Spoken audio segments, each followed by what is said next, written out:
another up close video. Today's one is for Tonic's Create and Make number 5, which is called the Buzzy Bag Gift Box, and it creates a quite decent sized gift bag kind of item, even though it is a tiny little die set. It's one of their little 6x6 create and make ones, so it's a really small compact die set that actually creates quite a large gift box. So I think it's a really good one if you're more a beginner into like gift boxes and things, because not only can you make the gift box, but you can obviously also use these pieces for your cards as well. I feel like a broken record because I'm always saying that, but I have tomorrow's tutorial video is showing you how to create a multi-aperture shaker card, and obviously that's going to show you how to use a few of these dies to create a version of a card. But you've got this beautiful decorative panel, and you've also got this kind of piece with the circular element that you could completely cut as a design in the front of a card as well. You've got the gorgeous bee, you've got a lovely little sentiment, so there's lots of ways of using lots of these different elements for your card making too. But it's a really lovely, gorgeous little low price point kind of a die set. So I've actually got a printout of the packaging. I haven't got the real packaging, but I've got a little printout, so you can see the gorgeous box that it creates on the front, and you can see here how it is open as well, and it has a really cool handle. Because the box is created from this piece, and you actually need 12 of these pieces to create the box, when it goes together, these kind of portions here, one of them goes over the top and one of them goes inside. So I don't know if that makes sense. I'll show you my box in a second to kind of make it make sense. But when you then pull the handle back down, it sort of twists. It's really cool. It gives like a lovely twisted kind of effect underneath the bag, because it goes from this side to this side rather than being looped on the same side of the box. It goes from being stuck over here to stuck over here, so it twists underneath the box, and I think it looks really cool.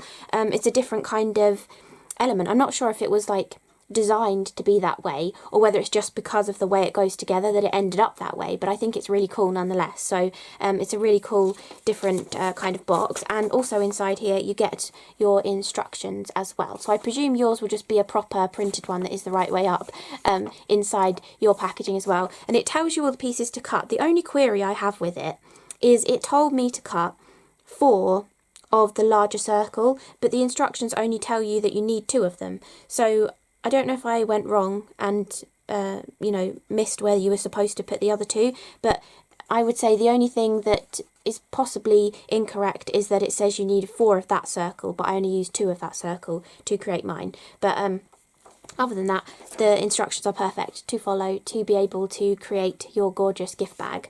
So that is the packaging, and then this is our gorgeous little die set. Before I show you that though, I will show you the box so that you can see what I mean. So this is one of the ones that I have created. I just did it in different yellow tones and mixed and matched some of the pattern panels and just bees on some of the others, just to make it look a little bit different. And you know, it kind of, well, I kind of made it look, to me it kind of looks like a sweet. You know, it's kind of got like the twist of the 2 different colours inside it, but actually looking at it now, it kind of looks like one of those hazard warning kind of signs. But you know, you can kind of do whatever you want to make it look like whatever you want. And it's got a little catch on here, which you can open, and you can see the box does not open because we haven't moved the handle yet. So you actually want to push the handle down to the bottom portion, so it's like down in this area, but then when you open the box, the handle like twists underneath because it's glued to this side of this box, but it's glued to that side of the other part of the box, so it twists underneath, and I just think it looks really cool when you open it and you've got like this twisted handle design. I think it looks really cool. So I don't know if that is you know, it was designed to have a twisted handle on it, or whether that's just because of the way the die set works and how you cut the pieces out, but I think it's a pretty nice, decent sized kind of gift box. It could also be really nice for if you know someone who loves the Baby Bell kind of cheeses, because it kind of reminds me of that kind of packaging as well. So you could like print out a logo and make it look like a Baby Bell cheese as well and do it all in red. So you can, you know, play around with the different style. Even though it is called the Buzzy bag, and it's got little bee emblems in it, it doesn't mean that you have to keep it to that theme, because the other one that I've done doesn't look at all like it's anything to do with bumblebees. So you can change the theme of it as well, which is nice. But because it's hexagonal, it kind of goes with a bumblebee kind of theme. So that is the actual box. And then to create the box, it's literally just these small little amount of dies, and you cut 12 of this one. Then you cut 6 of this one, so this is the 6 sides of the box, and then 12 of these create the 2 sort of 6 portioned circles on each side of the hexagon, and then those join together to be this section here, and these ones all join together at the circle point to become those sections there. And then for the handle, you have this piece which you cut twice. I did actually cut this one 4 times. So even though the instructions say cut it twice, I cut it 4 times and doubled my handles just to make them a bit stronger. So for the handle, you need those pieces. Then I have actually lost one of my dies. I think this is only the second die that I've ever lost. I know the first one was a little duck that cut out a stamp club image, and this one is a tiny little circle that cuts out a 2 centimetre diameter circle.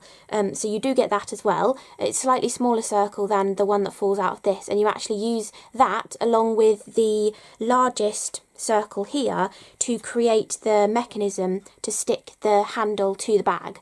But obviously you could use whatever size circle die you want. So even though I've lost that one, I can use whatever small, as long as the circle is smaller than this hole in the handle, it'll work just the same. You literally just stack a few of them up to create this pivoting kind of action. It's like a few of Tonic's different die sets. When you have like a moving handle on it, they sort of say stack up however many die cuts to create your like pivot mechanism for the handle. So that is how the handle is attached and how it actually moves, and you don't see it from the outside. It's all like hidden within, rather than being done with brads or anything. It is done by putting stacked up pieces of cardboard in this central section there and placing this one over the top, which is just stuck to that little central piece that would be in there as well. So that is actually all of the dies that create the box, but then you also have these 2 dies that create the latch and the lock kind of mechanism for it. And this one, I mean, because I put the panels on every other one, this one didn't actually end up falling on this panel, but it does actually line up. So that whole hexagon pattern there lines up with the hexagon panel if you have used that one. Typically it didn't fall on one of those panels when I put it on my box, because I'd done it every other. And then you have this piece here, which is the little tab that goes over the top of that creates the locking kind of mechanism. And this one is just a piece like this, but if you like the all of the ones that Tonic do that have like a hole through them, you could definitely just use a hole punch and punch a hole through there if you wanted to tie a ribbon, or you have some other kind of method of closing a box like that. You can definitely do that too. They've just left it with a solid tab, but you can play around with it as much as you like. So that's the locking mechanism to it. Then the rest is just decoration. So you have this long piece here that decorates the handle, and you have a debossing die that debosses those hexagons into it to give it a nice detailed kind of pattern on there, and you can see it cut out on this one, so it gives a lovely debossed impression. Then you have this panel here, which gives a beautiful honeycomb in the background and a gorgeous flower in the centre, so you can have the bee landing on the flower, which is quite nice on the different panels. So that looks like this, or if I show you one that hasn't got the latch on it, it looks beautiful like this. And I actually used some of the fall away pieces on the card that I show you how to make in tomorrow's video as well, but I will show you at the end of the video too. But I used some of those fall away pieces for that, and you obviously get the solid as well, so you can just do solid designs, and you get the solid one for this, so you can do the solid designs as well with patterned papers or any of your cardstock. Then you get this panel, which gives you this piece on the side here, and again that has the honeycomb kind of pattern and part of the flower in it as well. And then you also get a circle that is smaller than this circle that's used to attach the handle, because it's the decoration for the handle. So it's a slightly smaller circle, and this has just that beautiful flower element in there, and that cuts in to give this beautiful pattern here. And then you can also swap this pattern out to be this little debossing one here, which says a little bag of love, and it's got 2 little silhouetted bumblebees in there with the little swirls of all of the letters going around it as well. And then you also have the bumblebee that cuts out, and it's really, really cute, this one.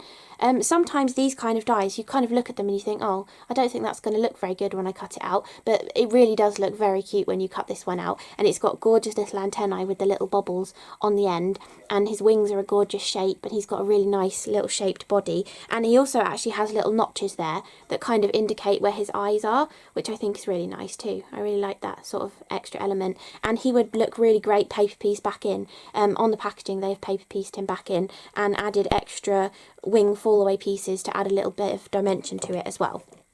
So I'll put all my dies away and I'll come back and finish showing you my samples. So this is my yellow and gold one, doing the opposites or the alternating patterns, panels around it, and coloured cardstock panels as well. And I've used this beautiful textured luxury cardstock that came out in the Spring Meadow colour trend to kind of give a plain panel, but it's got some detail to it. It kind of looks like a crisscrossy sort of canvasy sort of design, but on a larger kind of scale, and it's pearlescent as well, so it looks really pretty. And then I've embellished with the gorgeous little bumblebees on any of those panels that are cut from that as well. Not the two bottom ones around here, just because you don't really see those as much, but I put them on the top and then on all of the ones on the sides. And on the sides I did these two facing upwards, and then this one being face up rather than in the same orientation of pointing downwards towards the circle, so that because this is the top of the box, it's looking up to the top of the box. And then you pull the handle down and unlock the latch, and then you can open, and it's a really, really large size box. I'm really surprised how big this turned out when I was putting it together. From point to point of the hexagon, it is just about 5.5 inches, which is about 14 centimetres, and from flat to flat of the hexagon it is about 4.75 inches, which is about 12 centimetres. So you can tell it's a pretty decent sized gift box from such a small die set. I mean, if you put the gift box on top of the die set, it's almost the same size. Like, that little 6x6 die set creates that size of a gift box. It's a really good one. I think it's a very good value for money that you can create such a big box from this die set. So that is the one that I've created and really decorated. And then I also did a really simple one using that beautiful ombre glitter card, and I've done an ombre going around it. So I actually placed my dies in positions on the ombre cardstock, so that these two here are mostly just the silver. These, I don't know if you can actually tell with such a bright light shining on it, but this one here goes from silver to slightly going into green, and so does the one on the opposite side. And then on the end here you can see it's slightly silver going to the dark green, so it goes ombre from this way and then round the bottom of the box as well. And I also used different portions of the card for the decorative panel, so you've got 4 that are from the green portion and 2 that are from the silver portion as well on both sides. And I did this, I love doing this kind of effect because people wonder how you've managed to get it continuous on, like, all the way around the box. It's continuous in the same place, or like all the way around the hexagon here. But it's really, really simple. All you do is you take your panels, line them all up on your desk. So pick a line on here, line them all up against there. Say I did 3 at a time for mine, so I did 3 squares going along. Then I took strips of cardstock. You know, I love adding like little strips of cardstock to things. So I cut a narrower one of the pistachio and a wider one of the sea salt green.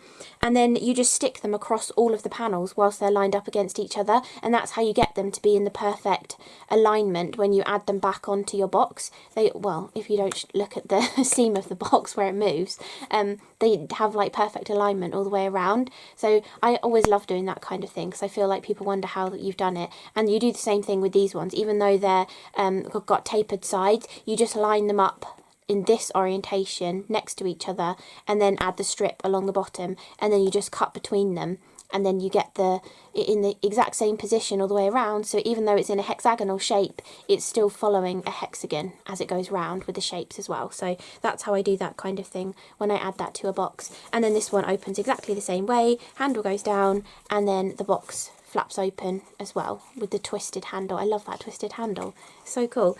So that's this one, and I did add all my panels onto this one with foam tape as well, just to be a little bit different, just a really low profile foam tape, so it's not too protruding from the sides. It's just like a little bit of shallow depth of foam tape there. So those are the 2 bags or boxes that I did. Again, they're very Spring Meadow colour trend looking boxes. And then I took all of the, well, some of the leftover pieces and the same colours and created my little card that could match either of the boxes, because it's kind of got more of the colours of this box, but it's got the bumblebees on from this box. And this is showing you how to create a multi-aperture shaker card. So that is tomorrow's tutorial video. And as you can see, each of those little circles is a separate shaker. And it just means that when the card is standing on someone's mantelpiece, each little circle has a shaker element in it, rather than this all being one shaker element and everything would just fall to the bottom, and this one would be full and these two would have nothing in. So if you do the multiple shaker well, you get that beautiful aspect of it, but you can also use different confetti in each of them as well to give a different look too. I did use the same in all of mine, and I used the apple flower confetti, which is from, oops, that Spring Meadow colour trend. And then I've just used So Lucky to Have You as the sentiment, and that's from the Little Simply Sentiments A6 stamp set as well. So a really simple little card, and if you want to see exactly how I make this, put it all together, you can watch tomorrow's tutorial video. So I really hope you enjoyed this up close video looking at Tonic's Create and Make number 5, which is the Buzzy Bag gift box, and showing you different ways of using it as a gift box, whether you want to go with the bee theme or go completely away from the bee theme, and then how to use some of the elements to create a card as well. So really hope you enjoyed it. Thank you so much for watching, and I will see you again in the next video. Bye!